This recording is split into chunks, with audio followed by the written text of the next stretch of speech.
heroes.com to save children from a very serious, deadly disease. Please give until your heart can't take anymore. We'd really appreciate it. Thanks. Thank you for taking time out to help us when it comes to what we're doing and what we're supporting here. But could you guys just explain who you were on Codename Kids Next Door and maybe some of the other wonderful characters? We don't have that much time, y'all. Shows that you've worked on, Tom, that you've led, that kind of thing. Because I guess, I just take it for granted that I know all your amazing work and I never share. And there's people who want to know what you do. Ben, you start us off? Sure. I've done a billion things. Award-winning Gonzo. Oh boy. Hello, I was number 1 from Codename Kids Next Door. As well as number 2, the better character, in my opinion, because he's the nerd and I rock with nerds. I've done Gonzo for Muppet Babies alongside the wonderful Collette Sunderman and Tom Warburton, as well as Matt Danner. Shout out, Matt. I've done a whole bunch of anime. I've done a whole bunch of original animation. We did He-Man and the Masters of the Universe. Boy, let's see. We did in video games, Kingdom Hearts, and I've just been sort of bouncing around the industry all over the place, just trying to make things happen. You're being so humble. Lauren, give us a little bit of your number 3. Oh no! Zoom just cut you off, Lauren. Can I just blow you out? Yeah. Put on your original audio for musicians. That might help. Would you go in the backyard and do it from there, please? That's, between her number 3 and then when Tara Strong would do Bubbles from Powerpuff Girls, I swear the dogs came a-running. They were clawing at the back doors of the studios because I don't know people who get that high. Oh God, Ben has his earphones on. No, it's all good. I can. Okay. Are you okay? Yeah, all right. Yeah, go for it. No, but I love playing Cookie and her Cookie's mom, and then I am in the reboots of Futurama and King of the Hill. I'm Amy Spleesh. Oh, you're so cool. And I play Min. Oh, piggy head. Your shoes look like a boat. And I play Con Jr. I was Jinx and Gizmo and Teen Titans and Dana and Batman Beyond and what else? I got to do a game called Ghost of Tsushima. I was Lady Masako, which is like a freaking badass character. Probably the exact opposite of number 3 in Kids Next Door. So I love that when people's minds are a little bit blown that it's the same person. Mr. Warburton, and I know that you can speak to this, probably all 3 of you. I had no idea and I know Tom always has these grand, long-term, long goal visions. I am so immediate that, but how you guys influenced our kids and how they were afraid to get old. I had no idea we were, causing PTSD to our children about becoming adults, but I'm sure you guys all have some really great stories about, people telling you, oh my gosh, I wanted to be you. I mean, Ben was 2 of our numbers. He was 1 and 2. So, but I'm sure you guys have stories, right? Oh, and as you go to these cons, are you going? Yeah. Tell me, Ben. Oh, first of all, can you guys hear me? I'm not sure if my tech is working right. Yeah. Fantastic. Thank God. One job, Ben. One job, honestly. I know, right? Oh my God. No, it's so wild because when we were recording this show and it was coming out, Tom had all of these stories of like people just stopping him on the street and being like, I love that show. I taught like kids karate. All of the kids had no idea what this show was. And I was like, am I living in a parallel dimension? Nobody knows what the heck this is. And so now as an adult, all of the adults come up in conventions and they're like, dude, I grew up with that show, man. That was my whole thing. And I'm like, where were you? You're real. Oh my God. Tom wasn't lying.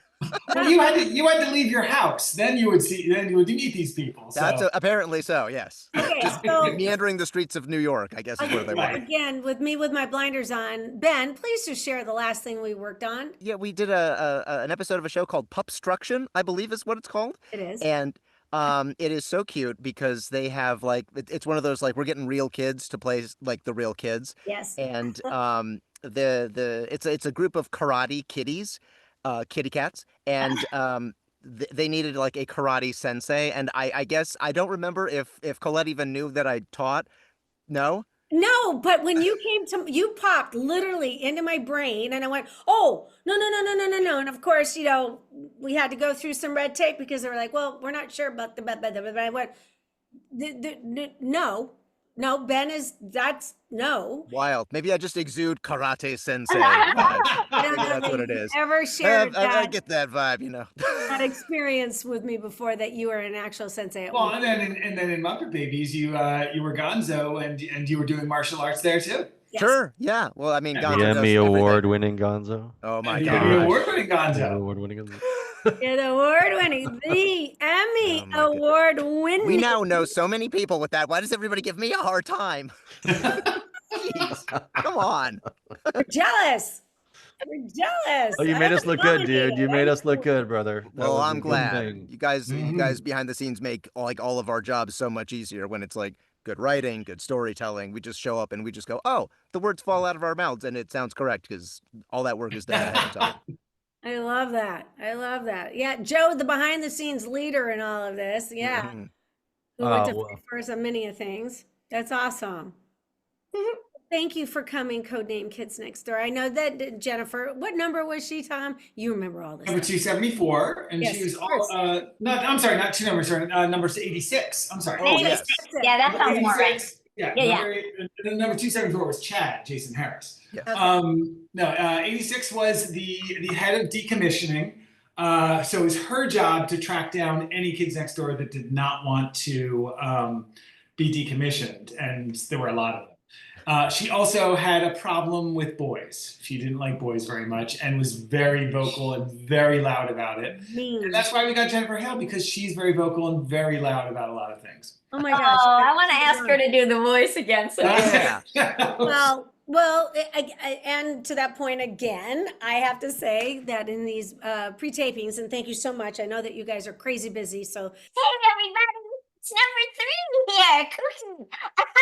And I just wanted to tell you about FunCaveHeroes.com is the place to go. Please, and you will be in my rainbow monkey heart forever. I love you. so Miss Jennifer Hale is joining us. Jennifer Hale! What's up? But Hi. that was an amazing voice. That was beautiful. I mean, let's play more of that. What's going on? Well, we were just talking about your number and what your number, Tom Warburton was laying it out very thickly about how you hated boys and how you decommissioned any Codename Kids Next Door who didn't want to leave because, you know, they aged out. Can we hear her again, Jennifer? Would you do 86 for us? Oh shoot, I can't hear Oh, her. I can't hear you. Boy. Oh that shoot, ain't can it. you hear her? Nope. No. Nope, can't hear you. Can't hear you. Okay, Zoom is that's killing because your audio.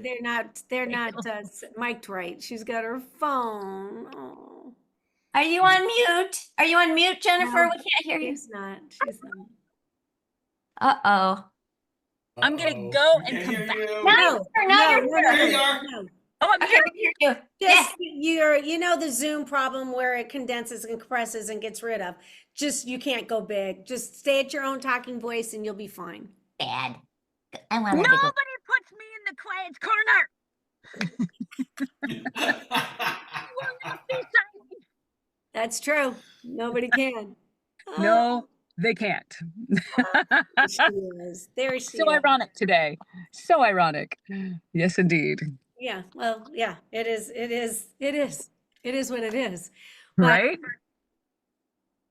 Hi, everybody. Hi, Jen. Oh, Oh my gosh. So good to see you guys. here. Oh my It's god. you. Oh my god, there's Ben and Mr. Warburton and Joe and Lauren. Oh Already, my we've already god. done our intros as to what numbers they were and what they did and what they've Mhm. done. And you want to give us just a little bit of calm rundown of some of the, I'm not going to say some of your All right. favorites because I'm sure you will forget, but some of the amazing talent or characters that you get to voice, that you get to bring to life. In all the places? Oh my goodness. Okay. Starting with you were 12 and go. Oh yeah. No, honey, I wasn't 12. Gosh, I've been working, well, like you guys, I've been working in this industry for 4 decades, in the LA type zone for over 3 decades. And I've apparently, I wanted to buy a house really bad. So that ended up me having a Guinness record for games because I said yes when everyone else said no. That's all that was. Um, and more games than any other woman on the planet. Apparently, I've done more Marvel roles than any woman on the planet, which is wild. Um, but I like the insane characters that come out of the mind of Tom Warburton. That's one of my favorite genres. A lot of Cartoon Network stuff, a lot of like, superhero actiony cartoons, that kind of thing. Yeah. Oh my God, I hate this part because I can't remember all the names. Well, Right, it didn't Okay. work Colette, out what do because you're you? living in your car now. So I'm sorry, Jen. It just, No, You didn't do I'm it. a You mother didn't do of a enough kid who trains games. 5 days a week. So I spend half my life in my car. He trains 5 days a week. Oh my God. Yeah, just all kinds of cool stuff. Let's see. Let me see if I can play the ball. Powerpuff Girls, we did tons of stuff. We did Johnny Bravo. We did a little bit of Samurai Jack. We did, oh my God, we did all kinds. Colette, help me. We No, did you're tons. I doing did a a lot of great job. Scooby, I Hex could not Girl. possibly, it would take scroll, Scooby-Doo. scroll, Yeah. all Yeah. of you.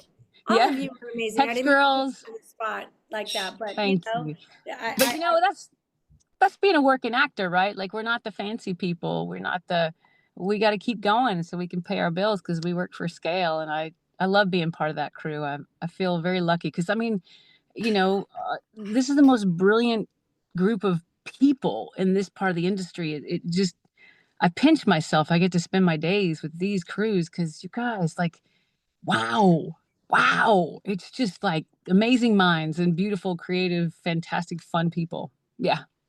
agreed. And me. Ah, And Oh, Tom and Warburton. Tom. Yeah, Tom Warburton. at the helm. Whatever.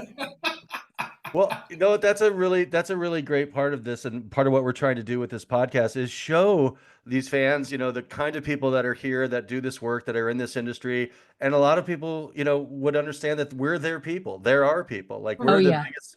To be an animation fan is to work in the industry. You are, Yeah. it's nothing but fans of animation, and I Yeah. think that's part of this sort of demystifying we're doing with this podcast is meeting the people that are behind these fabulous voices and these shows that people have grown up with, and just to know, that these are the kind of people that are here doing this work, and we're all a tribe together. This is a big, fan base. We're fans too. And then it's for this cause, and I'll just unpack this cause a little bit. We'll get the housekeeping out of the way, and we'll get on with the fun. But this is to support a program called Dare to Dream. It is a fundraising initiative to raise $175 million to push through master clinical trials for a breakthrough science that will end chemotherapy for kids forever and replace it with a pill-based solution. So imagine instead of a needle, so as we've been saying, pills instead of pokes. Right? Instead of a 3-year-old getting a needle in their arm, we're talking about having it in a scoop of ice cream, which is considerably better. Or as Jess Harnell said, cremotherapy, which I think is maybe one of the greatest things I've ever heard. But we thank you guys so much for being a part of this, for coming in. A little call to action, 10kheroes.com is where we go to make our donations. This is part of a 24-hour live stream event happening Mother's Day weekend, the second annual 10,000 Heroes a campaign. And so the campaign is, 10,000 people. If 10,000 people gave $100, we would raise $1 million. And so we're going to do this until we hit that goal. If we don't hit it this year, we're going to do it. Maybe it'll be 2030 by the time we do it. But that's the goal. That's why we're here, and we're here to have fun. This is a loose conversation.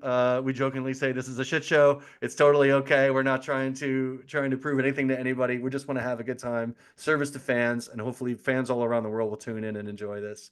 So with that, I want to turn over to Mr. Tom Warburton, who I burn with the envy of 1,000 suns that you have had the career you've had, buddy, and that you launched it with Kids Next Door. And it's an incredible story. I think we got to hear the origin story. I know we told it last year, buddy, but you gotta give us the story of finding out, because it's one of the greatest stories ever.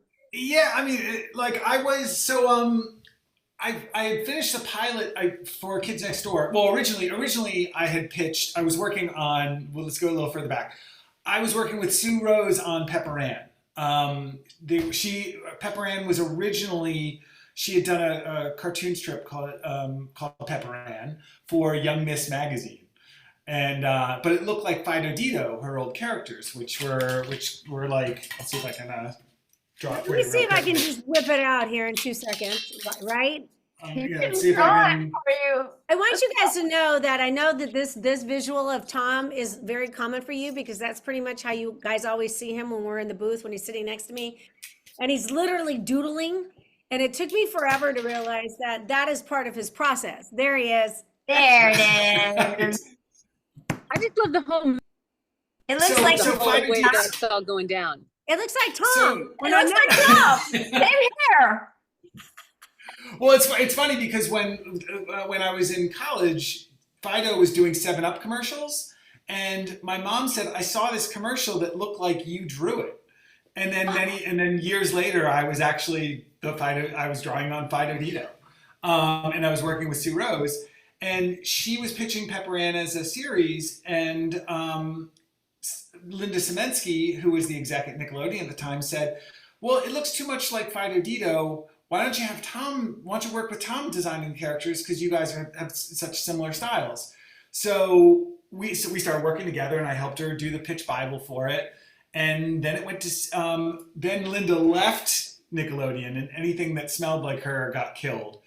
Oh, Sue took it to Disney, they bought it. And I was working at J.J. Settlemeyer Productions at the time, but I became the lead character designer on Pepper Ann. I did it at night after working at JJ's.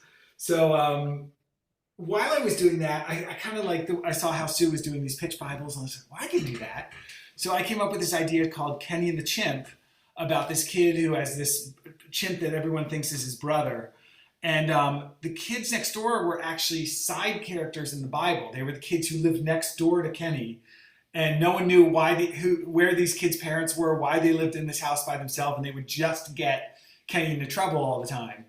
They weren't a global organization fighting against adults or anything yet, but Cartoon Network shipped me out to LA to make the pilot for Kenny the Chimp. I met Collette recording. She was the first time I ever recorded a show. And she was so great about, and I mean, still to this day, I use so many of the things she taught me there. Usually because she's still with me, recording every show, every show I ever work on.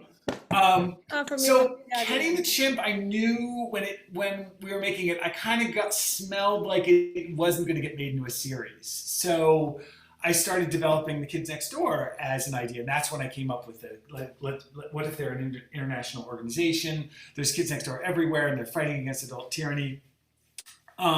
They liked that idea, and we repeated the whole process. They shipped me back out to LA. I made the pilot.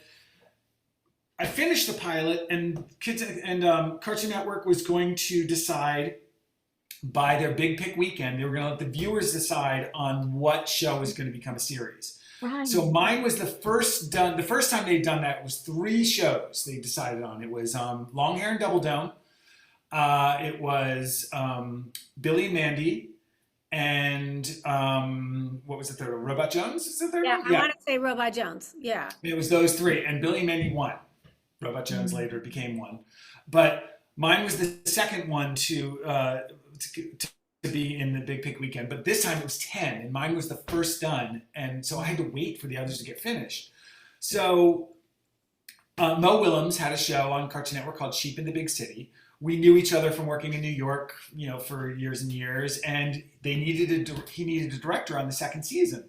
So I've worked on Sheep in the Big City for the year, and then I started preparing for the Big Pick weekend. They were having us make campaign posters and do all this. This is early internet, so I'm going on Pokemon message boards and telling people to watch my show and stuff. And then when they did the Big Pick weekend on the air, I had to find out just like everyone else who won. So that day, by the time that day came around, I was just like, can we just get this over with? I just want to know whether this is going to happen or not. But it was my wife and I in our apartment in New York, and they showed they showed the second runner-up first. So you're like, okay, not my cartoon. This one comes on. Then you got to sit through that 7-minute cartoon, Yes. go through the commercial break, and then it's like, okay, the next runner-up is, and you're like, not mine. And it wasn't mine. Yeah. Next, then you got to sit through that one, which we've already seen these 1,000 times because they were running them all summer. So, and there was really great competition. So I'm like, it could be any one of these. So then it comes up, and now, ladies and gentlemen, the winner of the Big Pick Weekend. Now, the pilot for Kids Next Door, No Pee in the Ool, starts on a black frame. And then we hear Lauren Tom's voice as a kid on the phone talking about how the pool has been shut down because of Adult Swim. And so on that black frame, you hear the sound of a phone ringing, and Meg and I were in front of the TV, and she had sitting in front of the TV. She had me in like a headlock, while we're watching, and then I had to just hear the screen went to black, and I just heard like half a beat of that phone call, and I knew we won. And Meg just started screaming, running around and screaming, and I just put my head down on the floor and said, "Shit! Now I have to make it." Yeah. So 10kheroes.com. Oh my God! I want that. Can I have that? Yeah. So Mo and I literally switched offices. Like he became my head writer on the show. I took his executive producer creator office. We changed out a lot of the artists and kept the production staff and kept that team together. And we basically just switched into making Kids Next Door. And while we were making Kids Next Door, Mo was starting to look into doing picture books. So I got this front row seat to seeing Mo make these books, and he would come back from these meetings and just be like, "Did you know in books you get to keep all the rights?" So it was like he went to this like fabulous like foreign country. But it wasn't easy. Like he couldn't get an agent forever. Then he couldn't sell a book forever. And then finally, someone at a publisher said, looked at one of his he used to send out or he still does, send out these Christmas sketchbooks. And that's where Pigeon was. And this guy said, "That's your book right there." And the rest is history. Wow, I did not know the origin. Yeah, and then by fourth season, Mo said, "I think I'm going to go and do books full time." And I was like, "It'll never work. You're going to come crawling back." Speaking of which, I have some Mo Willem books. I have tons of them. They're all well, he sent them for us to auction them off. Oh, that's great! Oh, that's fantastic. Yeah. No, you and Mo are like the best, marriage. That's what marriage should be. He's my best friend. He's awesome. He's great. He's hysterical. No one makes me laugh like him. Agreed. We're always working on something together, one way or another, and it's been a great much creativity. Footnote: Kenny and the Chimp was my first from beginning to end, including all the casting and recording. My very first beginning to end. Oh man! So Kenny and the Chimp. Whenever anybody says, "Well, Codename Kids Next Door was your first," I'm like, "No." And that was just the pilot. It was the pilot, but we got to put everything into a pilot. But that was my very, very first beginning to end. That's great. Here's a great thing that'll bring us into Ben Diskin. So on Kids Next Door, I had always pictured Sue Rose as the voice of number 2. She's got this voice like this, and I always knew she was going to be like number 2. And you told me well, we're still going to do auditions. We still have to do people. I'm like, no, I got the person. And then Ben came in and did number 2. I'm like, fuck, I have to tell Sue Rose she doesn't get the role. He hit it so hard right on the. I was like, no, you can't. That's number 2. And then originally Tom Kenny was number 1, but then Mike Lazo at at Cartoon Network thought he sounded too old, and he goes, "We got to get." And we tried pitching him, it didn't work, and we tried all these different people, and then Ben did it. And we're like, "Well, he's got that now too." And I mean, if we kept going, he would have taken Lauren's role. He would have taken Bill's role. But we're like, "Okay, Ben, stop. You're done. You got 2 roles, enough." 86, all the numbers. You're not taking my role. Okay. When you said number 1, what's that, Lauren? I said, I have 2 kids. Have some mercy. You didn't then. That's Oh my true. God. That's true. No, yeah. Does anybody remember? I got my bag on. Oh yeah, that's Oh, yeah. Miss Cree. Oh my God. no, I got Cree getting her bag on, which was code for I'm leaving. We're done, right?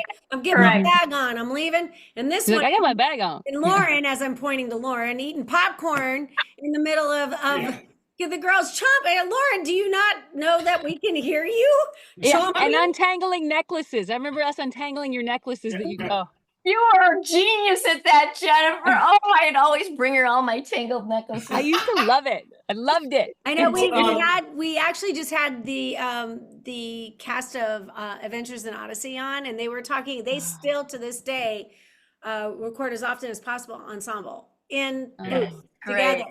So we fun. were talking about the magic of that, and if I can be an advocate for anything, that's what I scream the loudest. I don't get heard, Yeah. but man.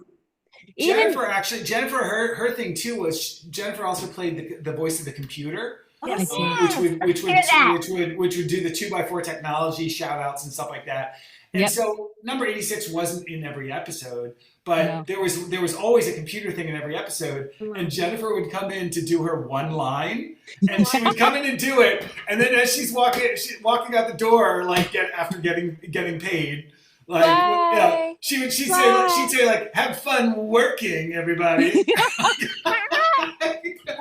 gotta get the bye. But Tom, I then would get her on a game, and I would wreck her. So Yeah, exactly. You go from that to what's essentially a 4-hour one-person show with a couple pee breaks. Yeah. You know. Yeah. Oh, you want now scream louder as if your head was chopped off a different way. Yes. Yeah. Yes, or let's electrify you. Yeah. Yeah.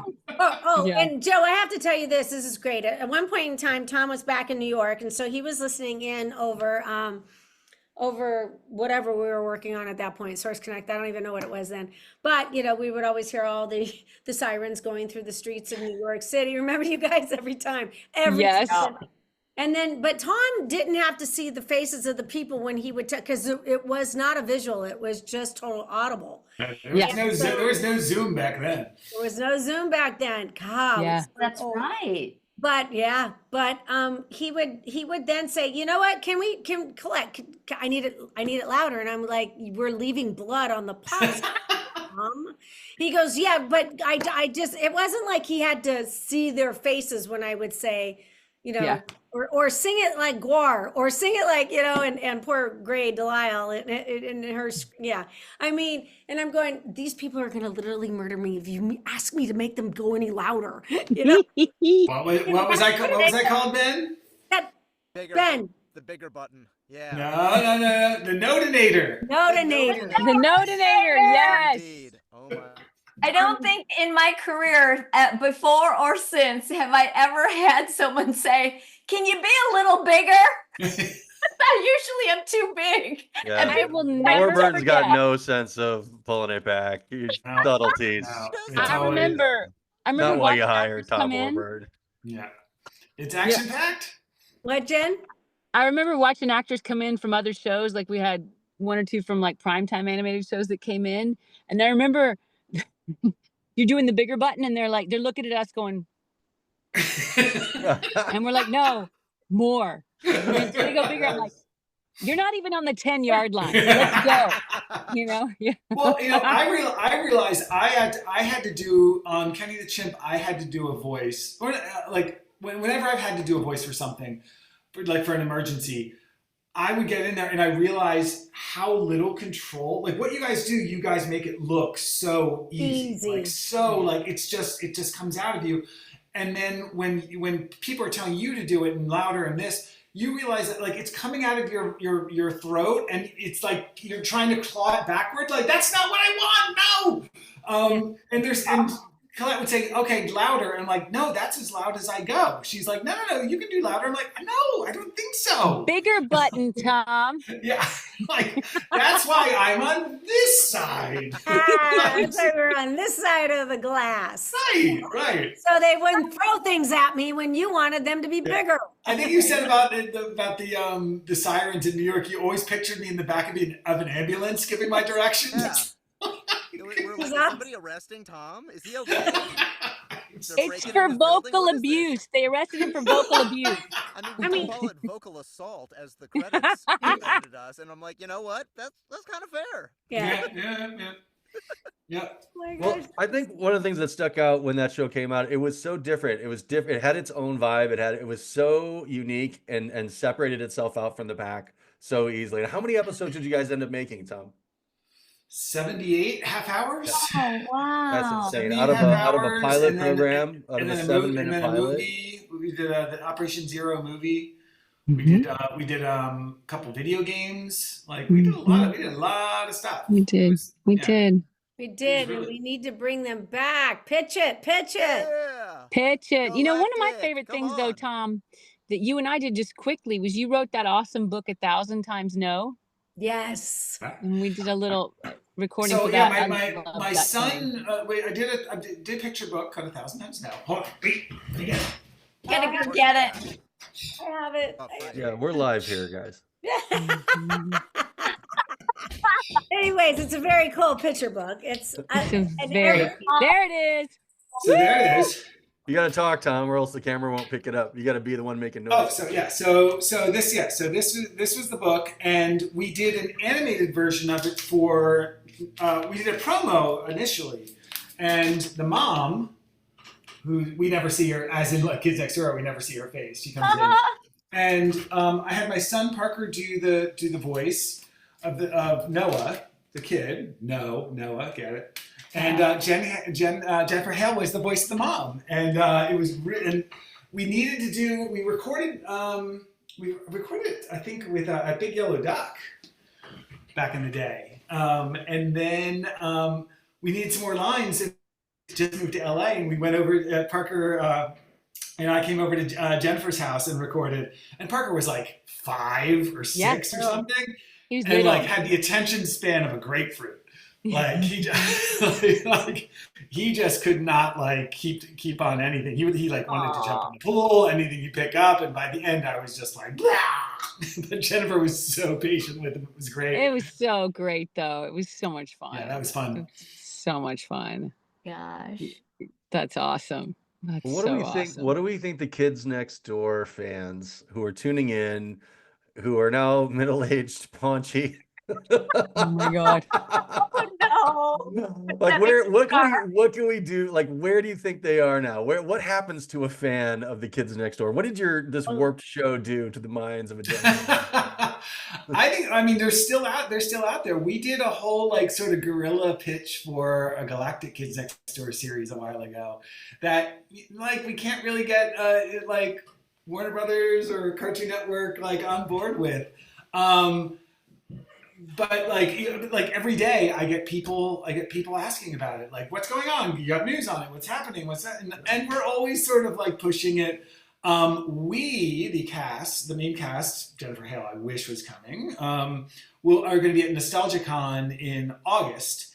And I wrote a little Galactic Kids Next Door teaser thing that I'm trying to get us a panel where the voice actors can read it live. Oh wow, that would be amazing. Right? When is Galacticon? When is Galacticon? No, it's a NostalgiaCon. When is NostalgiaCon? It's in August End of 20th, is it? Yeah, 20 to 22nd, I think. Yeah. Not plugging it, but we're plugging it. We don't make as many shows anymore, but the cons have come on strong. So What hey, city? we'll just- What city is it in? Houston, Oh, Texas. that's harder to do. If it was West And- Coast, it might be workable, but because I'm Northwest Coast. No. You can drive there, Jen. The people that are gonna get to see who's gonna be there, it's gonna be amazing. And, It's gonna be, Yeah, it's it's gonna gonna be be so really great. fun. It'll be our first one. Our first time. Yeah, our doing first one together. Yeah. Oh you, my guys are like con pros. Yeah. Like yeah. So NostalgiaCon in Texas, in October. That's the No, place. August. August. Oh, I'm sorry, August. Yeah, right on. Yeah. So yeah, so and I got Guy Fun. Moore. Guy Moore, our one of our storyboard artist, director, like and all things Kids Next Door, one of our top operatives, doing some drawings for it. So like, yeah, so it's a free nothing pitch. guaranteed yet. I still haven't haven't pitched it to him yet, but like I've got a script. I used to love that. Like, okay, back in the day when we would get like, anywhere from 2 in the afternoon to 9 o'clock at night, you'd suddenly hear this thump on your doorstep. And it would be an envelope and it would have the script and it would have the storyboard. And you could go through and you could match them up. And it was just so much fun. It was so That's much how fun. I used to. Well, Joe knows because Joe and I did a couple Scoobies DVDs together, and yeah, it was from his storyboards, and I was flipping the boards, and I was doing. To this day, Unless you're Maurice. Unless you're Maurice Lamarche, who basically who told us like stop sending them to me. I never look at them. Save the trees. But even Mark Hamill, who was, what character was he? My brain just went dead. Tom. Father. I'm sorry. Tom, Is huh? it me or you? No. Am I squelching out? Let me do this. No, you're good. We got you. Okay. We lost Tom. Oh, God, you guys. Mark Hamill was Captain. We have the internet. We can find out. Yeah. Tom will Hang be on. back. Keep your eyes open for him. Yeah. No, my audio settings are right. Okay. The beautiful thing about Zoom, thank you guys. Again, this is probably a really good time to pitch, like, 10kheroes.com. Please go. That's where, we're asking everybody to jump in and help support the reason why we're doing this, the reason why you guys are here, to help our littles. Like Joe had already said. So let's do more pills, less pokes. Captain Sticky Beard. Captain Sticky Beard. Oh my gosh, and he was so hysterical. Oh my God, he's hysterical anyway. Yes, yeah, and when I first started, it was in the mid '90s when I first arrived in LA onto the VO scene, and back then Star Wars hadn't had its renaissance, and Mark was just one of us. Right. He was just one of us, and I was so taken with he's just brilliant as a voice artist, just like every single one of you here. Like that's the thing. They're all so freaking good. It's crazy. And Mark was right in there and in the top levels, and then he got his like on-camera renaissance, and I'm like, yeah, but you don't really know him. Yeah, we know him. Yeah, like this much of Mark. We know this much of Mark. Yep. Yeah. We took ownership of him really, really, really fast, and he would hold court. Oh God, he did. Yeah, a million stories he had. Oh God, and he was obsessed. We were doing Spider-Man, the '90s Spider-Man, when the OJ trial was going. He would come in every day, just buried in the newspaper, just obsessed. It was just brilliant watching him. When what? The OJ trial. Okay, so we heard from somebody else recently who just talked about him, was saying that he actually witnessed some of what went down. OJ and the Bronco scenario, like didn't know what he was watching when he was watching it, but yeah, that Mark Hamill, he's everywhere. He's everywhere. Yeah, no, he is, and we love him. And as a matter of fact, just recently I got to have him come in and play with Joe and I on Joe's his business that he does for You explain it best. Well, we have a company called Public Pixels Media, which we're the corporate sponsors of the 10,000 Heroes campaign and the Animation Heroes podcast, of which you are all now founding members. But we were working with the state of California to do a bunch of work around the Department of Developmental Disabilities and doing cartoons to explain this Byzantine, amazing but difficult to navigate sometimes, and information dense state program, which helps people with autism and cerebral palsy, MS, Down syndrome, you name it. If you've got some sort of developmental disability, they have a fabulous entitlement program. And I can't really, we're not supposed to say too much about it. I can't say what is going on. In fact, it's a bit of a leak of info, but Mark did come in, do a great job with us. He was, of course, a prince, and you know, couldn't have been more gracious as we invaded his home, brought in a camera crew, brought in a mic. So there's some exciting news, yeah, to be broken on that. But he, of course, was phenomenal.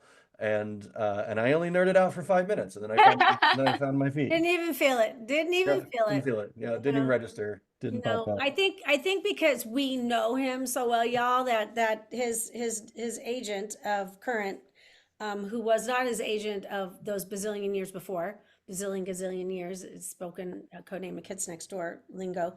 And so Mr. Hamill has said to his current agent, if Collette brings it, I want to see it. So I'm honored.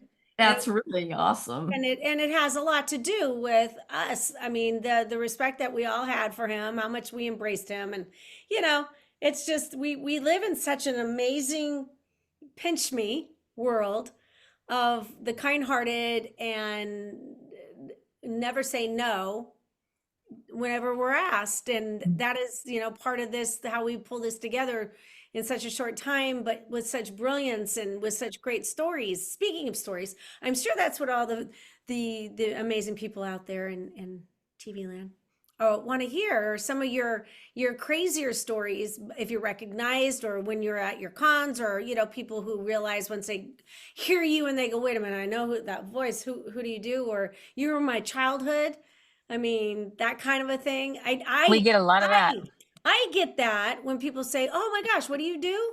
And then they go, tell me some of this. So I will go through Codename Kids Next Door, Samurai Jack, Dexter's Lab, Foster's Home, Powerpuff Girls, Chowder, Camp Lasso. And all of a sudden I have people going, you're my childhood. And I go, I know. Isn't that amazing? Doesn't that just give you guys chills when you hear that? Or when somebody recognizes your voice and go, does that happen to you guys? Oh yeah, it's so touching. It's really amazing at the cons to hear that over and over again. And I get so much action from Kids Next Door. It just really, in the beginning, it really surprised me. And now I'm kind of used to it. But you know, it's very heartwarming to know that as an artist, you actually have contributed something to society. You know, like I feel like our fandom, we've kept them young at heart. I feel like if you like our show, if you liked Kids Next Door, you already were a big kid at heart, just like Tom. I mean, Tom's hair says it all. Right? So great. It hasn't changed over the years. I just got it cut before. If it would have been taking over the entire top of the screen if I hadn't gotten it cut. But y'all, he Did you doesn't get wear it cut with flip-flops anymore.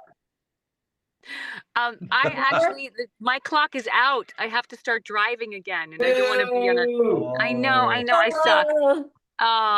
This is so great. Thank you so much, you guys. Jennifer. Thank you for giving us coming. Thanks for coming. Yeah, I love you guys. Put quarters into her phone so that she can dimes. Thank you. Right. I don't know, pennies. Thanks for having me. And Joe, thank you. Good luck with everything. Colette, I adore you. Tom, Ben, Lauren. Oh my God, what an amazing time. Thanks so much, you guys. Thanks, Jennifer. You're a gem. 86. Gotta go decommission somebody. Yeah. Ben, you must get stopped all the time. I mean, my goodness. Gosh, no, I have the opposite thing. Like, nobody knows who I am. It's weird. It used to be, I grew up with that. Now it's people bringing their kids and going, yeah, that's too old for you. You haven't seen that show yet. And it's the opposite now. Really? It used to be, that's all I would get recognized for. Now people actually have no idea that I played those characters. You're kidding. Funny. That's funny. Yeah. But So those who do remember, though, like that always, you know, it always makes me feel good to feel like, hey, I made a difference. I'm not just standing in what is right now like a tiny little booth screaming at nothing. It's like, hey, that actually mattered to somebody. That's really cool. Hey Ben, let's give the viewers a little taste of what it's really like to work in production. Your mic is low. Okay. There we go. Is that a little bit better? a little bit. Your You can game's go even off. more. I can You go can even up- more like You this. can go more. You Yeah, can right. go to the more button. Oh Yeah, my yeah, gosh. the bigger button. Okay. You sound There we great. go. Okay, that is maximized right You now. can bring it That's down. more like Too much. Too loud. Too Okay. much Ben Diskin. You can step away Sorry from the about ceiling. that. We could never get too much Ben Diskin. No such Ever. thing. said no one ever that they had too much Ben Diskin. My So wife. I'll say she gets enough of that. She's just like, that's oh, enough of you, Ben. I wonder, like, one of the things that keeps coming up as we go through, talking to different people and casts from different shows is kids who have used animation if they're sick and suffering and going through something, as a safe harbor and a way to heal and get through things or feel like they're not alone. Have you guys had any experiences with people coming up to you at cons and saying, you guys got me through a hard time? I'm gonna sneeze. God bless you. Gesundheit. Stop you. Went away. Oh god. Yeah, that's the best Lauren answer to Lauren that is question allergic to we've ever that had. question. Zoom absolutely. squelched it. It went away. Absolutely, though. People have said that it's their comfort show. So, like during tough times, I'll just put it on, it makes them feel better. And now apparently there's like scientific evidence that that's absolutely true. There's 100%. something about that predictability that's very comforting to our system. Yeah. So that was really lovely to hear. Or like they would use it to fall asleep or to just feel better and healing. I had a question for you, Joe. When you talked about like giving the kids pills instead of shots, Yeah. is the technology going towards that the pills will be personalized as well to their Exactly. particular cancer? They will be able to take a genetic marker off of their cancer cells, and they basically train. Weirdly, it's an HIV. It's a reprogrammed HIV cell, more or less. This is a very layman's, low level. When I talk to the scientists and sometimes the people that are making these, I explain my version of it, and they go, basically, you're a moron, but basically. And so it's a reprogrammed HIV cell that goes in and just looks for that genetic marker, and so it won't eat anything else. And when it eats all the cancer, it just dies, it just goes away. Isn't that amazing, Lauren? I mean, Oh my gosh. when Joe first brought this to my attention and we were talking about, 10K heroes, et cetera, because he knows my story of my daughter and we went through the leukemia and unfortunately lost the battle. We didn't have Codename Kids Next Door to fight for us. But the thought of a pill, number one. Number two, I had no idea that she was getting the same level of chemo, but half of what an adult would get. So it wasn't even curtailed to littles or young kids. It was whatever they were giving adults, just half. Wow. And as we've found out that later on in life, that even if they do beat the cancer when they're younger, they then end up having, problems at a later time in their adulthood, from the effects of that heavy duty chemo that they had to take. So being the parent that had to be perfectly honest, hold the child down, sometimes when she had to get chemo or a poke or, to like I was saying to Jess Harnell when we were talking to him, like instead of just crushing up a pill and putting it in ice cream, hence the reason that he said Chemotherapy. Chemotherapy. We're gonna make t-shirts. Chemotherapy. It's just and the fact that it's going after just the disease and not killing off all the good cells. I mean, think about not being able to have to be immune suppressed, so many days out after getting chemo and being really, really, really scared around people. This is like long before COVID that I was dealing with this, but there was a sense of a bubble. You kind of put them in a bubble and they're already in a bubble. They're already always at the hospital. They're always, so, let them have a little normalcy. Yeah. This is a dream come true. And with that, this program, Dare to Dream with Leukemia Lymphoma Society, they're pushing for these clinical trials. They're bringing together pharmaceutical companies, hospitals, researchers, tying it all together, driving the funding and the vision for it. But they're also serving the families, because what about the kid who's a brother or sister of the young person who has cancer? They're end up all the air gets sucked out of the room, right? They're missing soccer practices and normal life too. Right. They can't go on with their lives and sometimes end up feeling very neglected and forgotten, and they have programs to help that as well. So it's really taking care of the entire family that's going through this, giving them hope, pushing for not only new science and better health outcomes, but for, just a better experience as you go through this. And since we're only in clinical trials, we're crossing the chasm. We're still making our way across it. So this is a science whose time has come, but it isn't approved yet. It hasn't made it through the process. So we've got to raise awareness, raise the funding. And I think, I don't know if we said it on this one yet, but the marketplace won't solve it because there aren't billions of dollars to be made from keeping kids from having leukemia. There's lots of money in making bags of chemotherapy juice. Oh God. So, the marketplace has not stepped in to solve it. Leukemia Lymphoma Society has stepped into the chasm to do it. And then we're here. And and just personally, I went, why are we not talking about this? This is the biggest, most exciting thing I can imagine, that we could end chemotherapy for little kids, and I don't hear about it. Well, that's what Animation Heroes podcast and 10,000 Heroes is here to take a bullhorn and raise that awareness this exists, and help however we can spread the word and then raise funds. That's what's been. Mr. Warburton. I'm drawing. Shh. I know it. I know that visual. That's all I ever get when You've seen it before. This is how he hears best. One time my history teacher I always had a sketchbook in class. I'd be doodling. And one time she said to me, "You're not paying attention." And I said, "Yes, I am." And she said, "What did I just say?" And I recited everything back to her that she said. And she was like, she said, "Drawn." And it's true. Like, I concentrate better. If I'm not drawing, I'm imagining dinosaurs fighting robots and stuff like that. And there are some studies. There's some studies coming out saying that actually that is a way that some people learn better, and that it's something about the drawing and the I don't know, the way the brain is wired, that we're actually picking up information. Psychics do that. Yep. Yeah. Right. God. He moved to California and started wearing shoes. When he was in New York, he wore flip flops in the snow. It was like That's why we love him. Yep. Yeah, Well, just like a surfer when I was in New York, and then I moved to LA and I started wearing a tie and stuff. I know. Weird. You're a weirdo. You're a misfit. Yeah, How dare you? contrarian. Thank you, Mr. Warburton, for my career.